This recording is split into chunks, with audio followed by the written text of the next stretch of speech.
400 قرآن دے نسخے پروگرام بے سوتے امریکی فوجیاں جلائے، اجے تو 150 بچہ مریا، 400 قرآن دے نسخے جلے، پاکستان نے خبر بھی اتنی ساری کسی نہیں لائی، پورا میڈیا کھڑا ہوا ہے جی بچے مر گئے۔ تو میں نے کہا قرآن جب جلے اس وقت کیا ہوا؟ کوئی بات نہیں کرنی حضور کی عزت پر، قوم کو بھی ڈرا کے رکھنا ہے، حضور کی عزت پر بات کرو، پھر سب کی عزتیں بچ جائیں گی۔ ہاں جی، پھر عزتیں پھر بچیں گی سب کی، باقی کسی کی کوئی عزت نہیں بچنی۔ پہلے ادھر بات کرو، انہیں جانا انہیں مانا، نہ رکھا غیر سے کام، للہ الحمد میں دنیا سے مسلمان گیا۔ ممتاز قادری نو اندر دے کے تو کیڑے اسلام دی خدمت کی تھی، آج رو رہے ہو؟ یہ اسلام ہے؟ یہ مولوی دہشت گرد ہے۔ میں آقا خبردار ہے کوئی لفظ کہے، مولوی دہشت گرد نہیں، دہشت گردوں نے داڑیاں رکھ لی۔ ہاں یہ خیال، دو فرق کرو، ہم اتنے لاوارث نہیں ہیں کہ ہمیں کوئی دہشت گرد کہہ کے نکل جائے۔ جنہوں نے دہشت گردی کی ان کو پکڑو، ان کو پھر تلاش کرو۔ دہشت گردوں نے داڑیاں رکھی، تاریخ اسلام میں آج تک کوئی مولوی دہشت گرد پیدا نہیں ہوا۔ جو اٹھتا ہے کوئی داڑھی کے خلاف باتیں کرتا ہے، کوئی مولویوں کے خلاف باتیں کرتا ہے، پکڑو جنہوں نے کی ہیں۔ لیکن کسی کو حق ہم یہ نہیں دے سکتے کہ اس بہانے وہ کہے جی پاکستان کا نام بدل دو، عوامی جمہوریہ رکھ دو۔ تمہارے باپ نے پاکستان بنایا، پاکستان جنہوں نے بنایا اس کا نام یہی رہے گا قیامت تک، اسلامی جمہوریہ۔ عوامی جمہوریہ یہ نہیں ہو سکتا، عوامی جمہوریہ چین ہو سکتا ہے، روس ہو سکتا ہے، جناب یورپ کے اندر ملک ہو سکتے ہیں، یہاں محمد عربی کے غلاموں نے خون دیا، یہ قیامت تک اسلامی جمہوریہ ہی رہے گا۔ باتیں کرتے ہیں تو ساتھ اسلام نے دیتا کہ ساڑھے فقیرہ نے پاکستان بنایا۔ پیر جماعت علی شاہ صاحب نال کھڑے ہوئے قائد اعظم دے، محدث کچوچوی نال کھڑے ہوئے، سید نعیم الدین مراد آبادی نال کھڑے ہوئے، بڑے بڑے ساڑھے فقیر نال کھڑے ہوئے، ایویں تھوڑا پاکستان بن گیا۔ پھر پاکستان عاشقان مصطفیٰ نے بنایا۔ قائد اعظم محمد علی جناح ایک غازی علم الدین کا مقدمہ لڑنے کے لیے 14 جولائی 1929 بمبئی سے چل کر لاہور آئے۔ اقبال نے بلایا، انہیں کہا عاشق رسول کا مقدمہ لڑو۔ آج کہتے ہیں ممتاز قادری نے قانون کو ہاتھ میں لے لیا، تو میں نے کہا پھر قائد اعظم کو چاہیے تھا کہ اقبال کو کہہ دیتے اس لڑکے نے تو قانون کو ہاتھ میں لیا ہے، میں اس کا مقدمہ نہیں لڑتا۔ علم الدین کدے کو پوچھ کے ماریا؟ اقبال کو پوچھا، دیدار علی شاہ کو پوچھا، مولوی ظفر علی خان کو پوچھا، پیر میر علی شاہ صاحب بھی زندہ سن، انہوں کو جا کے پوچھا۔ کس کو پوچھا؟ مولانا حامد رضا بھی زندہ سن، بڑے بڑے لوگ زندہ سن، کسی کو نہیں پوچھا۔ جا کے راجپال نے جناب دکانوں تے خنجر نال ذبح کر دیتا۔ بعد وچ قائد اعظم مقدمہ لڑنے کے لیے آئے، عدالت میں پیش ہو گئے، جج آئیں بائیں شائیں کرن لگا۔ قائد اعظم محمد علی جناح جوش میں آ گئے، فرمایا ججا تینوں پتہ ہی نہیں حضور دی امت نو حضور نال پیار کتنا ہے، چبڑے تم کیا سمجھتے ہو بھائی وارث ہی کوئی نہیں رہے، جو مرضی بکواس کرتا رہے، جو مرضی پوچھنے والا ہی کوئی نہیں۔ اپنے منہ سنبھالیں سارے، جنہوں نے دہشت گردی کیا ان کو پکڑو۔ اس کی آڑ میں ہم داڑھی کی توہین نہیں سن سکتے، داڑھیوں والے ایسے ہوتے ہیں، اس کی زبان کاٹ دیں گے جو داڑھی پر بات کرے گا۔ جنہوں نے بات کیا ان کو پکڑو، ان کو ذبح کرو، ہمیں کوئی اعتراض ہے ان پر، لیکن اس بہانے کوئی داڑھی کی بات کرے اسلام کی خلاف، یہ اسلام ہمیں درس دیتا ہے۔ میں نے کہا تمہیں کس نے کہا یہ اسلام ہمیں درس دیتا ہے؟ مجھے دے بخاری شریف۔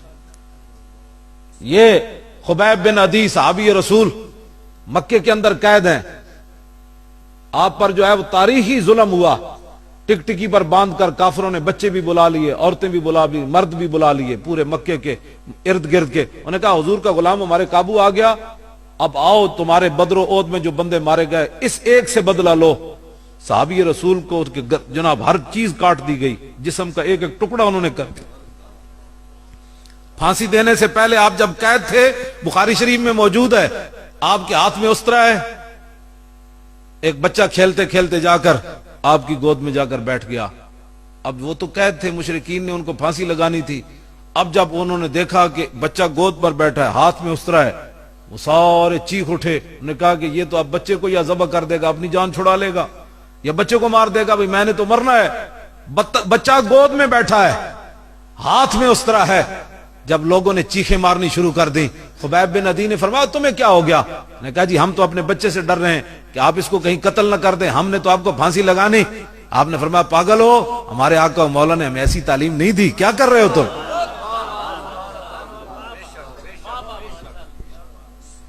میں نے بخاری اس لیے ساتھ رکھی ہے، اور آپ نے تختہ دار کے اوپر ترانہ پڑھا، جو بخاری کے اندر بھی کچھ شعر موجود ہیں، سیرت کی کتابیں بھری پڑی ہیں.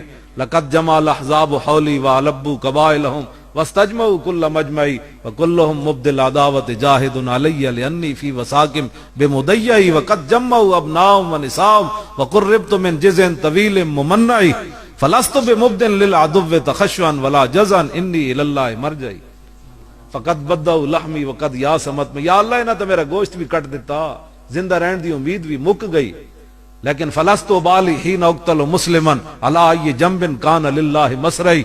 آپ نے تختہ دار اتے ترانہ پڑھیا، فرمایا کافروں میرا جسم کاٹ کر تم کیا محسوس کر رہے ہو کہ ہم نے اس کو برباد کر دیا؟ مجھے اس بات کی کوئی پرواہ نہیں، اس لیے کہ میں دنیا سے حضور کا غلام جا رہا ہوں.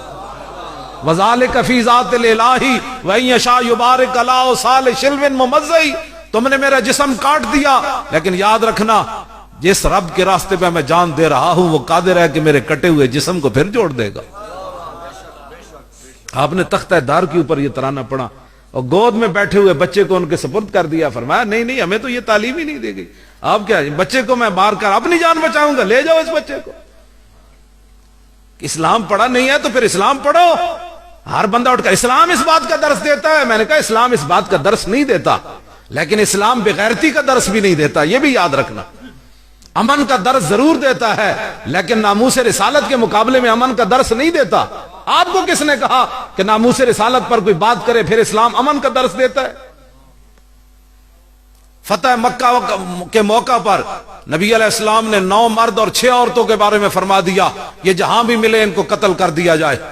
اس دوران ایک صحابی آئے، کہنے لگے جی وہ ابن خطل وہو متعلق باستار، یہ بخاری شریف میں موجود ہے. فرمایا وہ صحابہ کہنے لگے وہو متعلق باستار الکعبۃ، یا رسول اللہ تے کعبے دے وچوں اتے چڑھ گیا غلاف دے نال، اتے جا کے لٹک گیا. ایک طرف کعبے دی دیوار، دوسری طرف کعبے دا غلاف. اب کیا کیا جائے؟ لوگ کہتے ہیں ممتاز قادری نے کیا کیا. میں نے کہا یہ ہے مسئلہ حضور کی ناموس کا مسئلہ بہت آگے کی بات ہے. جب وہ کعبے کے غلاف کے اندر چڑھ کے لٹک رہا تھا تو اس وقت صحابہ نے کہا اب کیا کیا جائے؟ میرے آقا نے فرمایا اقتلوا، اتھی مار دیں.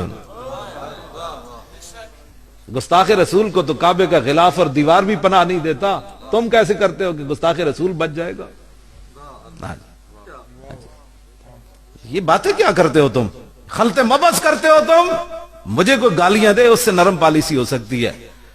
یہ ہمارے بزرگ بیٹھے ہیں، ان سے کوئی بدتمیزی کرے ہم اس کو معاف کر سکتے ہیں. میری کوئی پگڑی کھولے اس سے معافی ہو سکتی ہے، اور جب حضور کے بارے میں کوئی بات کرے پھر اس کے لیے معافی نہیں ہے. اس کے لیے پھر معافی نہیں. اے بخاری شریف کے اندر یہ بات موجود ہے، کتاب الصلح کے اندر یہ حدیث موجود ہے. میدان حدیبیہ عروہ بن مسعود بڑھا بابا ہے، حضور نہ گل کردیاں اینج حضور دی مبارک داڑھی والوں نے ہاتھ کر دیتا اور بطور خوشامد کیتا، بطور بے ادبی نہیں. انہوں نے کہا جناب جان دو صلح کر لئیے، اے لڑائی نہیں ٹھیک. اینج ہاتھ کیتا. پیچھے مغیرہ بن شعبہ کھڑے، سگے بتیجن عروہ بن مسعود دے، اجے مسلمان نہیں ہوئے عروہ بن مسعود. تے چاچے نے پوچھے بغیر پوچھ کے محبت نہیں ہوندی، محبت ہوندی اللہ واہ. این جی ہاتھ لایا داڑھی مبارک، این جی اشارہ کیتا. انہوں نے کہا جناب جان دو صلح کر لئیے. تے صحابی نے نہیں پوچھا حضور بے ادبی ہوئی ہے کہ نہیں ہوئی ہے؟ ہوئی تو کتنی ہوئی؟ میں ہاتھ نہ روکاں کہ منہ نہ روکاں کہ کنج روکاں. اقبال کہندا ہے نشان راز عقل ہزار ہیلا نہ مغرس. اقبال کہندا جدوں بھی حضور دا پتہ پوچھنا عقل کولوں نہ پوچھی، اے تے تینوں گھروں بھی نہیں نکلن دے گی. حالات نہیں ٹھیک. میں کہا اقبال پھر کدے کول پوچھیے؟ اقبال کہندا بیا کش کمال ز یک فن دارت. اقبال کہندا جدوں بھی حضور دا پتہ پوچھنا ہے، عشق کول پوچھنا ہے، وہ ایک ہی فن میں کمال رکھتا ہے کہ میرے نبی کی شان اور عظمت کس میں ہے. اینج گل کیتی، اینج ہاتھ کیتا. بھتیجا کھڑیا پیچھے سکا تے بابا اگے بیٹھا چٹی داڑھی والا جڑا نمائندہ بن کے آیا. تے آپ نے حضور تو پوچھے بغیر اپنے چاچے دے ہاتھ ہوتے تلوار دا دستہ ماریا. فرمایا آخر یدک عن لحیت رسول اللہ واللہ تصل الیک. فرمایا چاچے اگرچہ تو خوشامد کر رہا ہے لیکن یہ ادا ہمیں بے ادبی محسوس ہو رہی ہے.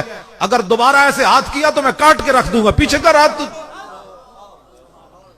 نہ اس دھرتی پیدا کیتا ہے نہ جان نہ سارا ورگا، نہ کوئی ہویا نہ کوئی ہوسی نہ چاراں یاراں ورگا. اور اعلیٰ حضرت بریلوی فرماتے ہیں تیرے غلاموں کا نقش قدم ہے راہ خدا، وہ کیا بیگ سکے جو یہ سراغ لے کے چلے.